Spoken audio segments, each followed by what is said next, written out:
Hi, welcome to PTV News. I'm Yarita Abreu. And I'm Tom Frusamer. In a historic climate change deal, U.S. President Barack Obama and Chinese President Xi Jinping announced both countries will curb their greenhouse gas emissions over the next 2 decades. Under the agreement, the United States would cut its 2005 level of carbon emissions by 26 to 28% before the year 2025. China would peak its carbon emissions by 2030 and will also aim to get 20% of its energy from zero carbon emission sources by the same year. As the world's 2 largest economies, energy consumers and emitters of greenhouse gases, we have a special responsibility to lead the global effort against climate change, Obama said Wednesday in a joint news conference with Xi. The legal team for Jodi Arias will keep pushing for jurors to spare her the death penalty in the 2008 slaying of her ex-boyfriend as the convicted killer's sentencing retrial resumes Wednesday. The trial gets back underway after a nearly 2-week break, during which news organizations protested a decision to let a skittish defense witness testify in private, and authorities were accused of destroying files on the victim's computer that defense attorneys say would have helped them in their case. Arias was convicted of murder last year in the Travis Alexander's death, but jurors deadlocked on whether she should be sentenced to death or life in prison. A new jury will decide her fate. A pregnant American teen is expected to survive after being shot by Mexican police Tuesday in the border state of Tamaulipas when the truck she was in disobeyed orders to stop. Indira Michelle Blanco Gomez, 14, and her unborn child are out of danger but remain under medical observation, the state attorney general's office said in a statement. Authorities said they are investigating the officers who fired at the truck, which was being driven by a male friend of the teen. Wild cheers and applause greeted Dr. Craig Spencer as he spoke publicly for the first time after being cured of Ebola. Wearing a blue sweater and smiling during the press conference at New York's Bellevue Hospital, the American physician seemed the picture of health, less than a month since he was diagnosed with the deadly viral hemorrhagic fever. With Spencer free of the virus, all U.S. patients who had Ebola have recovered. Spencer said he was very proud to have treated patients in Guinea with Doctors Without Borders and urged that the focus return squarely to the West African nations where the disease has infected and killed thousands. Russian tanks, artillery, and air defense systems have poured into Ukraine over the past 2 days, NATO's top commander said Wednesday. U.S. General Philip Breedlove expressed concern that the border between the former Soviet allies was now, quote, completely wide open, allowing Moscow to potentially bolster rebels in eastern Ukraine who are skirmishing with government troops despite a ceasefire. We have seen columns of Russian equipment, primarily Russian tanks, Russian artillery, Russian air defense systems, and Russian combat troops entering into Ukraine, Breedlove told reporters in Bulgaria. His remarks were confirmed to NBC News by NATO. What worries me the most, Breedlove said, was that the Russia-Ukraine border was, quote, completely porous and, quote, completely wide open. Now we throw it over to entertainment news with Eliza and Anai. Thanks, Tom. According to TMZ, someone is shopping an Usher sex tape around town, and what the guy may or may not know, it's stolen property and that could land him in jail. Back in 2010, someone broke into Usher's car in ATL and stole 2 laptops, 2 video cameras, and $1 million in jewelry. Turns out, a sex tape featuring Usher and ex-wife Tamika Raymond was on one of the laptops. Well, you know, you live and you learn. I mean, if you're going to make a sex tape, at least be a little bit more cautious about it. And don't leave it inside your car. I mean, I don't understand how anybody could be able to break into his car anyway if you have security and whatnot. But still, not in a car, be more careful about it. You know what I'm saying? And ex-wife, who nobody cares anymore. He just has to deal with it because it's gonna out and he can't do anything. Unless the guy gets taken to jail, then. True. Yeah. Yeah, if he gets caught. But if which not, I feel he just he deal should with guys, you know, playing with themselves while watching. Yeah, there's 2 sides to the story. Chicago news anchor Edna Schmidt is crying discrimination. She is furious after being fired from Telemundo due to being drunk on air. She is claiming that this is discrimination because other big-time journalists like Elizabeth Vargas got TLC for their alcoholism. Edna claims that she was recruited by people in Telemundo who already knew about her struggles with alcohol. Schmidt also claims in a new lawsuit that journalists like Vargas and ABC anchor Dan Harris, who also have alcohol problems, got compassion from their bosses and were allowed to get help and keep their jobs. She says Telemundo never gave her that opportunity. She points out that alcohol dependence is recognized by the federal government as a disability. She argued that not only did Telemundo breach her contract, but also violated the Americans with Disabilities Act. First of all, why is she drunk on air? Like, if you have a problem, you should know not to at least keep it out of your work area. True, but I mean, it is a disability. But I mean, she accordingly. does have the right to fight it, because if Definitely. the other two anchors got to keep their jobs and they were being helped, then she does have the right to fight the case. Yeah, So, Telemundo was wrong for not actually letting her get help and even attempt to like tell her like give her a warning. They just like fired her. right. And when we get back, we have Kevin's Corner. Hi, welcome to Kevin's Corner, where I'll be reviewing movies that are currently playing on PTV and at the Gold Coast Cinema. Today I'll be reviewing Maleficent, Blended, and The Amazing Spider-Man 2. First up is Maleficent, Disney's reimagining of their very own Sleeping Beauty, this time from the point of view of the movie's main villain and fan favorite Disney villain, Maleficent. The pros of this movie are Angelina Jolie's performance as the title character, and her interactions with her henchman, a crow named Diaval, whom the wicked fairy can morph into whatever form she chooses. The special effects are also pretty nice to look at, even if they don't look very realistic.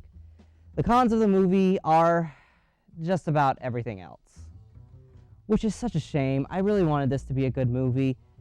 I wanted the movie's focus to be on Maleficent's descent from protector of the forest to mistress of all evil, not turn her into some anti-hero. But I guess Disney wanted to play it safe, and that was their downfall.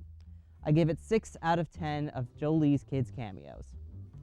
Adam Sandler strikes again with Blended, a romantic comedy about two people on a blind date ending up spending more time with each other when they and their families end up together on a vacation. With Adam Sandler, it's hit or miss, with mostly misses, and yeah, this one's no exception. But it's not bad in the way his movies usually are, with immature, gross humor everywhere. This one's just kind of boring. I mean, most of the humor comes from unnecessary commentary from background characters. I think I giggled twice in a 2-hour movie. Sandler's latest attack on cinema gets 4 out of 10 monkeys dressed as Hooters waitresses. Last is The Amazing Spider-Man 2, and you might want to sit down for this one because I have a lot to say about this movie.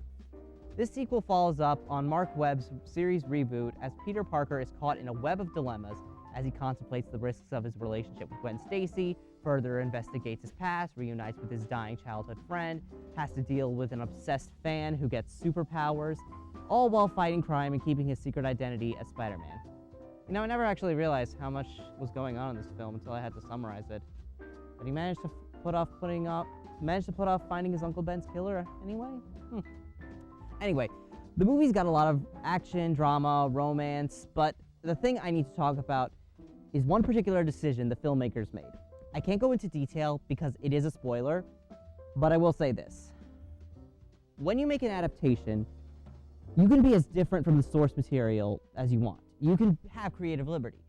But if you decide to include one major plot point from the source material, you need to understand the purpose that it served in the source. You can't just phone it in because it was there in the source. You need to understand why it happened. Like, what was the cause? What was the impact on both the audience and the characters? What were the consequences? What did the characters learn from this experience? If your answer is much simpler than the source, or if you don't have an answer at all, you did it wrong. And I know some of you might be thinking, but it happened in the comics, so it has to happen in the movie. No, it doesn't. There was a lot in the comics that didn't happen in the movie, and vice versa.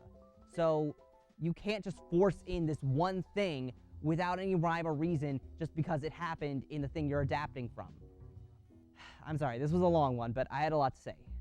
Despite my rambles, I'm going to give this movie a special rating since it's Spider-Man, and us comic book fans know what's coming up. So I'm going to give it a 4 out of a sinister 6, which is about 7 out of 10. All right, that's all the time we have for today, and here's Natalie and Tom with the Gold Coast exclusive, with the Green and Gold exclusive. I need a drink.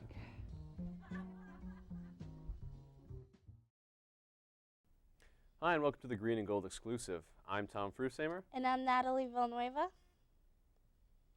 The LIE Post Pioneers football team moves on to the Northeast 10 Conference Championship at Springfield, Massachusetts, after defeating the Bentley Falcons this past Saturday, 35-31.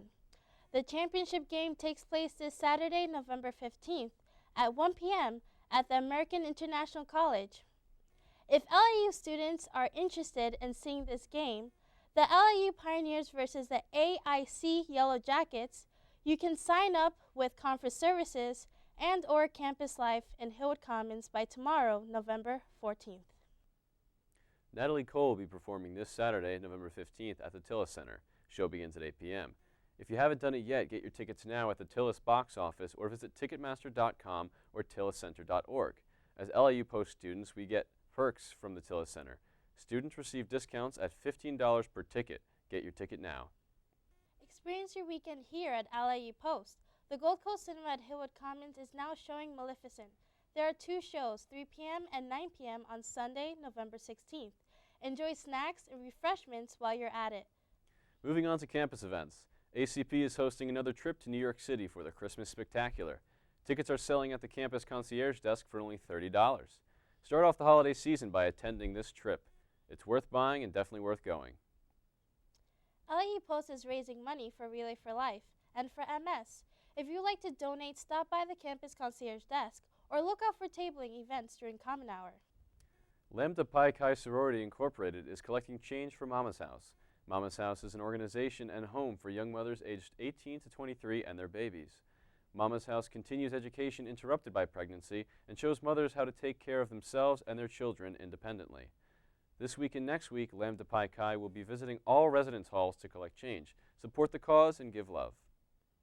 This was a big week for Culture Greeks on campus. I am the president of the Culture Greek Council on campus, and we had CGC Service Week. We collected canned and unperishable items from all residential hall buildings that we'll be donating to the Mary Brennan Inn at Hempstead, Long Island tomorrow. On Wednesday, we hosted a bake sale, and with the proceeds made, we will be making a nice donation to Birthday Wishes, which is an organization that celebrates birthdays for homeless children in shelters. Culture Greek Council is also hosting Meet the Greeks this Friday, November 14th at 8 p.m., located at the Fishbowl in Hillwood Commons. Please come out to this event. There's going to be free food, music, and the opportunity to meet and socialize with Culture Greek Councils. The biggest production right now on campus is Rent, hosted by the Post Theater Company. It's the most talked about show right here on campus. There are more shows this weekend, November 14th to the 16th at 7:30 p.m. You can catch matinee shows at 2 p.m. on November 14th and 3 p.m. on the 16th. Don't miss out. Purchase your tickets as soon as possible at the Little Theater. For more information about any of the events that we just talked about, please email us at greenandgoldexclusive@gmail.com. I am Natalie Villanueva. And I'm Tom Frusammer. Thanks for watching. Thank you.